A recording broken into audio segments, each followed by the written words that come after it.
Moisture का बरं आहे, कारण असं जर हात फिरवल्यावरून तर हातामध्ये ना असं थोडंसं पाणी किंवा असं थोडंसं लिक्विड टाईप न आहे. स्पेशल मेजवानी बॉईज लोकांनी तयार केलेली आहे फिश फ्राय आणि आहे फिश करी.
सो हे मी ॲक्च्युली घेऊन आणलं होतं मागे.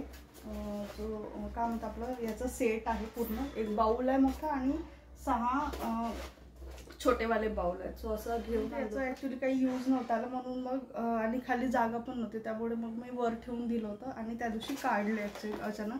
तर ना मला एकदम मॉइश्चर जाणवायला. आत्ता पण याला जसं हात लावलं ना आउटर साईडने जेव्हा काढलं तेव्हा तर आतमध्ये पण असं मॉइश्चर पकडलेलं होतं आणि आता पण मी याला पुसून काढलं तरी पण असं मॉइश्चर जाणवत आहे. काय कारण माहिती नाही पण मी फर्स्ट टाईमच असं ऑब्झर्व करते. म्हटलं वर ठेवलेलं असतं तर अचानक जसं काही गरज पडली किंवा कुणी आले तर अचानक काढणं पॉसिबल होत नाही वरून म्हणून हे सगळं खाली काढून ठेवते आता. पण फक्त हेच कळत नाही की याला मॉइश्चर का बरं आहे, कारण असं जर हात फिरवल्यावरून तर हातामध्ये ना असं थोडंसं पाणी किंवा असं थोडंसं लिक्विड टाईप न जाणवतं. का बरं होत आहे माहिती नाही. मी फर्स्ट टाईमच असं ऑब्झर्व करते. आणि हे दिवाचं आहे. नेहमी याचे म्हणजे जे पण सिरेमिकचे भांडे असतात ते दिवाचे असतात आणि चांगल्या क्वालिटीचे असतात. पण माहिती नाही का बरं असं होत आहे ॲक्च्युली लक्षातच येत नाही. मला थोडंसं सर्च करून बघावं लागेल. मे बी होऊ शकते ॲटमॉस्फिअरमुळे, म्हणजे ॲटमॉस्फिअरमध्ये ह्युमिडिटी आहे त्यामुळे मे बी पण असू शकते. तरी 2 दिवस झाला मी याला बाहेर आपलं बॉक्समध्ये ठेवलेला आहे मोकळं करून, तरी पण याच्यामध्ये मॉइश्चर पकडत आहे. एवढं मोठं सेट ठेवणं म्हणजे मला ॲक्च्युली विचार याच्यासाठी येतो की अन्वीमुळे, कारण ती कधी कुठली वस्तू काढून खेळायला लागेल याची काही गॅरंटी नसते. त्यामुळे मग याला वर ठेवलं होतं. पण आता याला अशा ठिकाणी ठेवते जेणेकरून तिचं हात पण लागणार नाही आणि गरज पडेल तर म्हणजे काढता पण येईल. सो भरपूर दिवस झाले हे आणून ठेवलं होतं मी पण यूजच होत नव्हतं. सो चला आवरून घेते. अजून आवरून व्हायचं. मी घर क्लीन करून घेतलं. आता फक्त जवळपास आता 11:15 आंघोळ करून घेते, आवरते आणि अन्वीला आणायला जाते. आज होतं 10 ते 11:30चं टायमिंग तिचं. आज अजयने सोडून दिलेलं. मलाही थोडंसं बरं नाही आज मॉर्निंगपासूनच.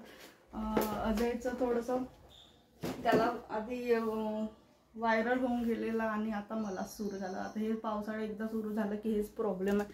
फक्त एकच काळजी घ्यावी लागते आम्हाला की अन्वीला होऊ नये, कारण एकदा लहान मुलांना झालं ना की ते खूप प्रॉब्लेम होऊन जातो. चला आवरून घेते, भेटू आपण डायरेक्ट. मी आल्यानंतरच भेटते. आज केलं मी वांग्याचं भरीत केलं, वरण केलं आणि बघू आज अन्वीला पण पोळी आणि भाजीच दिलेली आहे. आणि मालती त्यांनी काल काही पाठवलेलं होतं. काल आर्याचा बड्डे होता, सो तेव्हा तिने थोडंफार खाऊ पाठवलं होतं अन्वीसाठी. सो ते दिलं आज मी थोडंफार टिफिनमध्ये. थोडं पोळीच्या व्यतिरिक्त पण जर एक ऑप्शन मी तिच्या टिफिनमध्ये घालून घेते. जर इनकेस तिने नाहीच खाल्लं तर बाकी दुसरं जे ऑप्शन ठेवते मी तिच्या टिफिनमध्ये खायचं, सो ते खाऊन घेते. आणि आल्यानंतर तसं पण ती दूध पिते. पण आता कसं टायमिंग हळूहळू वाढत चाललं ना, त्यामुळे मला तिला थोडंसं जास्तच द्यावं लागतं, जेणेकरून 2 तास तिला कसं दूध मिळत नाही ना. अजूनही तिचं जे दुधाची हॅबिट आहे ती सुटलेली नाही. तसं ती दिवसा कमीच दूध पिते म्हणा, पण ते कसं आहे झोपून उठल्याबरोबर ती दूध पिऊन जात नाही. ॲक्च्युली एवढी गडबड असते जाण्याची. मग कधी कधी तिला कपडे 2 दिवस झाले तिला कपडेच घालायचे नसतात. एकदा कपडे घातल्यानंतर जायला रेडी असते बिलकुल आनंदात. वरून स्कूलमध्ये येताना यायला तयारच नसते. काल तर मला एवढं जबरदस्ती तिला उचलून घेऊन यावं लागतं. तिला असं सांगावं लागतं बाहेर आजोबा उभे आहेत, घरी बाबा आले आहेत, मावशी आले, असं सगळं सांगावं लागतं तिला. तेव्हा जाऊन ती येते. तिला टीचर कितीतरी वेळ म्हणतात अन्वी तुझं टायमिंग संपलेलं जा घरी, पण ती अजिबात तयार नसते यायला. सो काल जवळपास गेल्यानंतर पण अर्धा तास मला स्कूलमध्ये राहावं लागलं. तिचं खेळणंच संपत नाही एंडपर्यंत. तर चला जास्त वेळ नाही उरलेला, पटकन आवरून घेते आणि घेऊन येते तिला. सो आता वाजले संध्याकाळचे 6. जे पोहोचलेला अन्वीचं सुरू आहे नाश्ता पाणी. ॲक्च्युली 2-3 दिवस झाले मी चिप्स वाढवते. हां छान, पण चिप्स काही वाढत नाही आहे. ॲक्च्युली जशी ऊन पाहिजे तशी ऊन लागतच नाही. म्हणजे मी तर सध्या खालीच वाढवते. त्यांना पण बघावं लागेल, टेरेसवर नेऊन वाढवावं लागेल, तेव्हा जाऊन वाढेल. आणि यावेळेचे चिप्स थोडेसे बिघडले, पातळ झालेले आहेत. त्याच्यामुळे काय माहिती एकदा ॲटमॉस्फिअर त्याच्यामुळे ना ते खूपच जास्त नरम झाले आहेत. सो हे सगळे वाळू घालते मी 1-2 दिवस, पण पुन्हा मग काय होतं ना थोड्या वेळच ऊन राहते आणि मग ऊन निघून जातं. सो जेवढं वाढायला पाहिजे व्यवस्थित तेवढे वाढतच नाही आहेत. बघते आता उद्याला वगैरे व्यवस्थित टेरेसवर नेऊन वाढवावं लागेल. बघू आता काय बनवायचं आहे. स्वयंपाक झाले 7:30 आणि आज ॲक्च्युली स्वयंपाकाचं नाही आहे काही. प्रतीक दादा वगैरे आणि अजय वगैरे फिश फ्राय करत आहेत तिकडे प्रतीक दादाच्या रूमवर. सो सगळ्यांचं जेवण तिकडेच आहे आणि मी फक्त माझ्या पुरता इथं भात मांडलेला आहे. आज पोळ्या पण नाही म्हणाला हे लोक, नाहीतर दरवेळेला असं चिकन वगैरे जेव्हा काही करतात तर पोळ्या करून देते मी इथून. सो आज मला वाटतं कुणाची इच्छा नाही आहे पोळ्या खायची आणि माझी पण इच्छा नाही. सर्दीमुळे ना गळ्यामध्ये थोडंसं कफ वाटत आहे. तर आणि ॲटमॉस्फिअर छान आहे. अन्वी पण गेली आहे. सगळं बनवणार, मग टिफिन आणून देणार माझं आणि अन्वीला पण आणून देणार. त्याच्यानंतर मग ते जेवण करतात. सो चला थोडेफार काही काम आहेत करून घेते. स्पेशल मेजवानी बॉईज लोकांनी तयार केलेली ही आहे फिश फ्राय आणि आहे फिश कट. ज्यांनी आता आणून दिली. अन्वीला पण घेऊन आला आणि माझं टिफिन देऊन तो पुन्हा गेलेला आहे. सो आता जेवण करून घेते आणि अन्वी मोबाईलसाठी लागलेली आहे आता. सो तिला देते कार्टूनला. येऊ बरं येते. सो फिश फ्राय आणि साधी फिश कढी बनवली आहे. मला चिकन देऊ, चिकन आणि मटन बनवतात, पण फिश एकदा बनवून बघितली पण काही जमली नव्हती आणि ते पण जर व्यवस्थित फिश असली ना तर छान वाटतं. सो चला जेवण करून घेते आणि आजचा व्लॉग मी इथंच एंड करते. भेटू आपण नेक्स्ट व्लॉगमध्ये. Till then bye, good night and take care. आणि प्लीज चॅनलला सबस्क्राईब केलं नसेल तर नक्की सबस्क्राईब करा आणि लाईक करा.